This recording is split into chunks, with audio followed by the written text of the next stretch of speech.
पुकार तलागंग में पेश खिदमत है मौसम की ताज़ा तरीन सूरत हाल। तलागंग, चकवाल, लावा और उसके गिरदोनवा में आज बरोज़ जुमा की शाम हफ्ता और इतवार को तेज़ हवाओं के साथ बारिश का अमकान।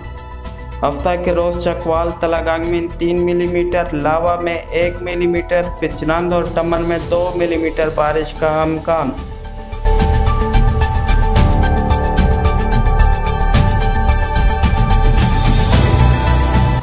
हफ्ते के रोज़ गरज चमक के साथ तेज़ बारिश मुतवक्का। बारिश की वजह से तलागंग, चकवाल और उसके गिरदोनवाब में काश्त की गई मूंगफली की फसल को भी फ़ायदा पहुंचेगा। पुकार तलागंग यूट्यूब चैनल से ताज़ा तरीन खबरें देखने के लिए हमारे चैनल को सब्सक्राइब करें और बेल आइकन को दबा दें।